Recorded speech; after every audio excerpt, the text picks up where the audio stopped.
Assalamu hörmetlik Şərq Türkistanlıq qarindaşlar. Şərq Türkistan xəbər agentliğinin xəbərlər proqramısı görüşünüzü qızğın qarşı alırıq. Tövəndə təfsili məzmunlarını diqqətinizə sunumuz. Şərq Türkistan sürgündü hökumətinin Tashqi ishlar və bexatarlik ministri Salih Xudoyor əpəndi 1 may günü Asiya Kronikal kanalının ziyaretini qəbul qılıb, muxbirning so'ragan savollariga javob berib, Şərq Türkistanning ishg'ol qilinish tarixi, Xitoyning Şərq Türkistan xalqiga qilayotgan zulmi, Şərq Türkistan xalqining irodasini anglatib mundaq dedi. 25 yil burun, ya'ni 90 yillarning oxiridan boshlab Xitoyning mustamlika va assimilyatsiya qilish qilmishlarini kuchaytirib, bugungi irqiy qirg'inchilik yurgizishning dastlabki xizmatlarini qanot yaydirganligini 1996 yili martda Xitoy Kompartiyasi siyosiy byurosining 10 moddalik yo'l yo'riqni o'z ichiga olgan mustaqillik ko'rishimizni pachoqlab tashlash, harakatimizning xalqaralashishning oldini olishni maqsad qilgan 7 nomerlik maxfiy hujjatni chiqarib, bugungi irqiy qirg'inchilikning asosini yaratganligini, undan keyin necha 10 minglagan xalqimizning tutqun qilinganligini, kulturimiz, diniy faoliyatlarning shiddat bilan cheklanganligini, dadasining 1995 yili Sharq Turkistondan ayrilib chet elga chiqib, O'rta Osiyo davlatlarida musofirlikni boshdan kechirib, 1998 yildan boshlab Amerikaga o'rinlashganligini,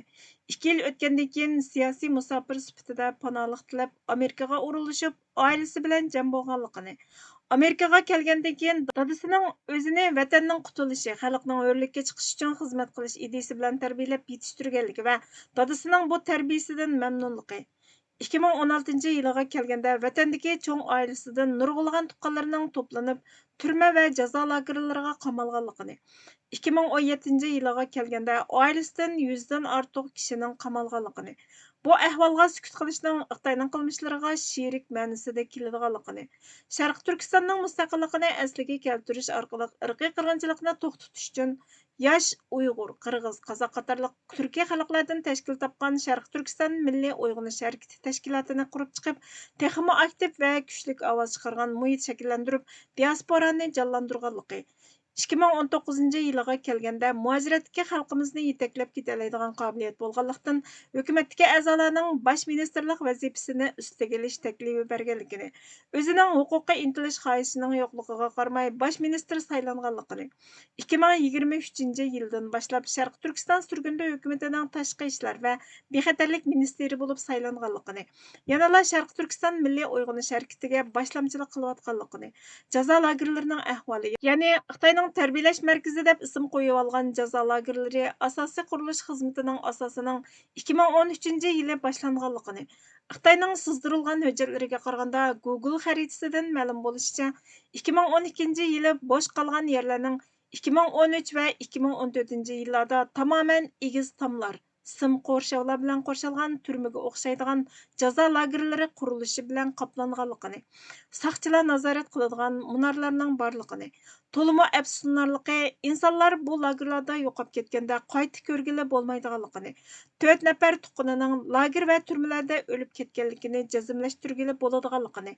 2020 yili 7 oyda xalqaro sud mahkamasiga arz qilgandan e'tiboran tuqqanlaridan xabar ola olmaganligini, hatto urug' tuqqanlarining o'zi bilan bo'lgan munosabatni uzganligini, atrofidagi muhitning, ya'ni mustaqillik harakatimizni buzg'unchilikqa uchirtishni maqsad qiladigan Shanxay hamkorlik tashkiloti bilan bo'lgan hamkorlik sababidan hatto O'rta Osiyo davlatlaridagi tuqqanlari bilan bo'lgan munosabatning uzilganligini, o'zining tuqqanlari tarafidan chetga qildiganligini, YouTube, Google'dagi rasm va simlardan Xitoyning jazo lagerlariga qamalgan xalqimizning qandoq zulm va mushaqqatlarga uchraydiganligini bilib olg'ili bo'ladiganligini, Amerika Mudofaa idorasining 2019 yili maydagi doklatiga qaraganda 3 milliondan ortiq Uyg'ur va boshqa Turkiya xalqlarining jazo lagerlari va turmalarga qamalganligini, Xitoyning 2020 yili e'lon qilgan aqtoshlik kitobidan hamma narsaning aniq bo'lganligini va sun'iy amrohdan tortilgan suratlar, sizdirilgan hujjatlardan ma'lum bo'lishicha, 2014 yildan 2019 yilgacha 1 million 2900 nafar xalqni jazo lagerlariga yig'ib olganligini,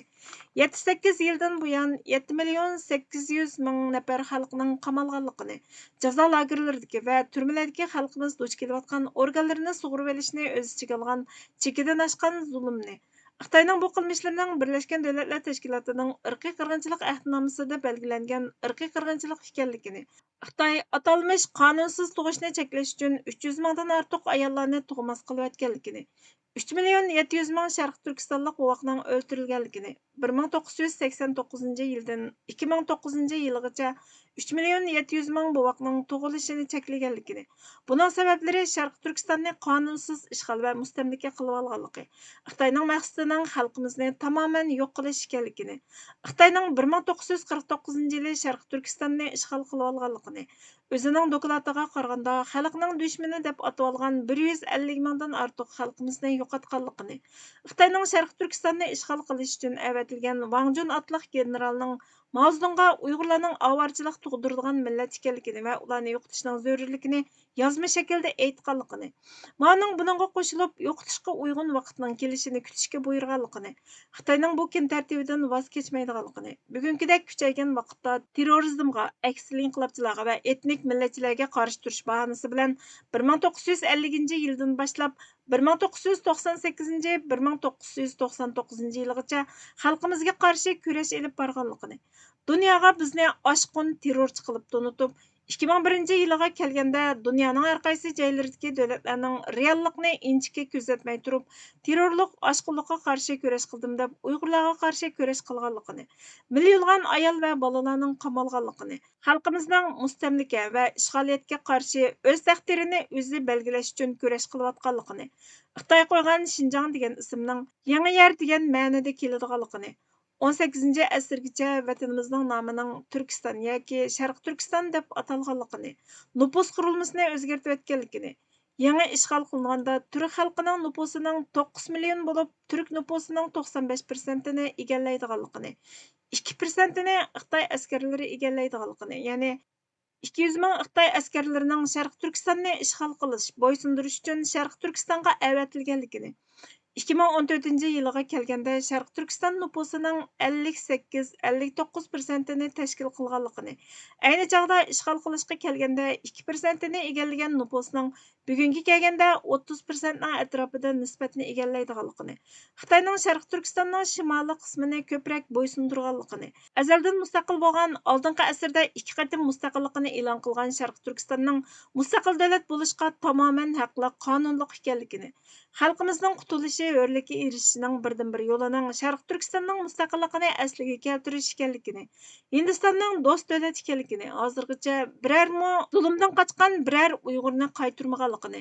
ba'zi o'zlarini musulmonlarning qo'g'dug'uchisi deb sanaydigan davlatlarning Xitoyga Uyg'urlarni topshirib berayotganligini, Xitoyning irqiy qirg'inchiligiga sherik bo'layotganligini, Allohning cho'qim buning hisobini so'raydiganligini, ularning yolg'iz bizni setib yetib qolmay, davlatning istiqbolini setayotganligini, irqiy qirg'inchilik yurgizishdagi qonga bo'yalgan qo'lning o'rtaq ekanligini, Xitoy davlatlarning ul asliya qurilishini, port, aerodromlarni setib olish orqali yangi mustamlika boshlatadiganligini, Xitoymi Sharq Turkistonga yangi kelganda turli qurilishlarni olib berib, 60 yildan keyin Xitoyning ig'ir mustamlikasining ostida qolganligimizni, o'xshash shaklda Xitoyning cho'ng o'yinini o'ynaydiganligini, Xitoyning Huawei, Hikvision qatorliq kuzatish saymonlarini ishlab chiqarib, boshqa davlatlarga eksport qilganligini, bu saymonlarning Xitoyga uchur to'plab beradiganligini, Xitoy hatto bu kameralarni hukumat binolarining ichiga o'rinlashtirganligini, ba'zi musulmon davlatlarining faqat iqtisod uchunla dinni, shon-sharafini, izzat-hurmatini sotganligini, bizning ahvolimizdan qaraganda islom hamkorligi o'zlarining prinsipini yo'qotganligini, Xitoyning Sharq Turkiston bilan aloqador o'tmishdagi har qanday izlarini yo'qotish uchun Sharq Turkistonning o'ziga xos bo'lgan kulturi va madaniyatini yo'qotganligini, xalqaro jamiyatning irqiy qirg'inchilikning yuz bermasligi uchun davomli qayta takrorlanmasin deb va'da berayotgan bo'lsa-mu, cho'ng qirg'inchilikdan keyin yuz bergan Sharq Turkistondagi irqiy qirg'inchilik insoniyatga qarshi jinoyatga sukut qilganligini, eng oxirida Sharq Turkistonning mustaqilligining ichki va tashqi omillarga bo'libmi, tashqi rayon jo'grafiyasiga bog'liq ekanligini, biz uchun qadam oladigan vaqtning allaburun kelganligini, hatto vaqtning qistab ketganligini, bo'libmi 10-15 yil vaqt qolganligini, jiddiy harakat qilmaganda bizning tarix sahifasidan tamoman tushib qoladiganligimizni, Sharq Turkiston Markaziy Osiyo va Janubiy Osiyoga Xitoyning kengayishidagi tunji qadam ekanligini, Xitoy strategik aerodrom qurish, askariy harakat orqali yolg'iz Sharq Turkistonni ishg'oliyat ostida tutishni maqsad qilmasdan, balki besim ishlatish orqali Hindistonning Oqsaychin rayonini ishg'ol qilib olishni, chegaraga harbiy baza qurib kengayishni maqsad qilganligini, Sharq Turkistonning mustaqilligining Janubiy Osiyo va O'rta Osiyo va boshqa xalqaro jamiyatning muqimligi uchun muhim ekanligini, Sharq Turkistonning mustaqilligini asliga keltirishga yordam berishda diplomatik, moddiy va boshqa strategik yo'llar orqali yordam bergili bo'ladiganligini, mustaqil Sharq Turkistonning Xitoyning kengayishining oldini olishda muhim ahamiyatga ega ekanligini, Sharq Turkistondan iborat bu sepil yemirilganda Xitoyning kalkulining xuddi Sharq Turkistonni bosqinidek boshqa davlatlarni bosadiganligini, Sharq Turkiston xalqining oldimizdagi bir qancha 10 yil ichida Sharq Turkistonning mustaqil bo'lganligiga bo'lgan umidi va ishonchini yo'qotmaydiganligini, chunki rayon jo'grafiyasining o'zgarayotganligi va boshqa ellarning Xitoyning mohiyatini to'nib qolganligini, Xitoyning razil bir jahongir ekanligiga qoyil qilish uchun Xitoyning 70 yildan ortiq vaqtdan beri razil qilmishlaridan dunyoni xabardor qilayotganligini aytdi. Erkin Asiya radiosining 2 may kunidagi xabarida aytilishicha, Erkin Asiya radiosining rahbarlik qatlami va xizmatchilarining ko'pinchisiga 9 maydan boshlab ishdan bo'shatilganligi uqtirilgan. 5 oyning oxiriga qadar Erkin Asiya radiosining tilga aloqador mulozimatlarining yarmi endi yangi mazmunlarni chiqarmaydigan yoki e'lon qilmaydigan bo'lgan. Erkin Asiya radiosi Tibet, Birma, Uyg'ur va Laos tili mulozimati bu hafta taqalgan. Bundan boshqa Erkin Asiya radiosining inglizcha mulozimati va atalmish kompartiya tarqatgan yolg'on bayonlarni yo'qotishni asos qilgan Osiyo Pak tekshirish tajribaxonasi tijoratini to'xtatdi ekan. Kelar hafta Erkin Asiya radiosidagi 20 xizmatchi ishdan to'xtatiladigan bo'lib, Erkin Asiya radiosining Amerikadagi ish kuchining 90%ni egallaydi ekan. Chet eldagi taxminan 20 o'rinni to'xtatadi ekan. Qo'shimcha xodim qisqartirish bir oy davomlashadi ekan. Tashkilotning har qaysi tarmoqlari va saviyasi ta'sirga uchraydi ekan. Undan boshqa ishdan bo'shatilgan xizmatchilarning davolanish sug'urtasi 5-oyning oxirigacha to'lanadi ekan.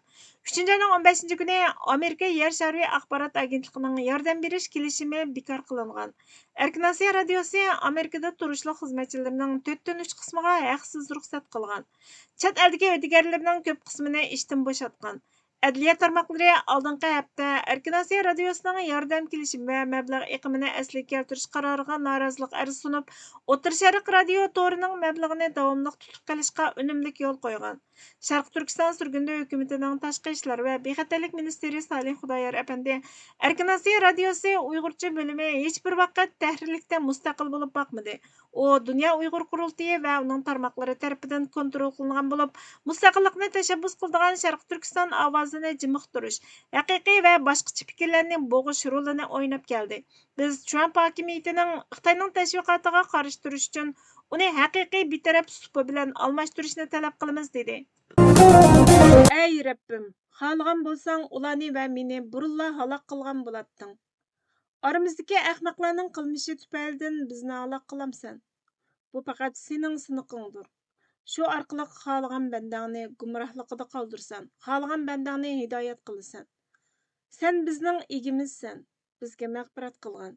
rahim qilgan. Sen eng yaxshi mag'firat qilg'uchidirsan. Sura A'rof 155-oyat. Vaqt ayirganinglar uchun ko'p rahmat. Kelar qatim programmamizda ko'rishguncha Allohga omonat bo'lg'aysizlar.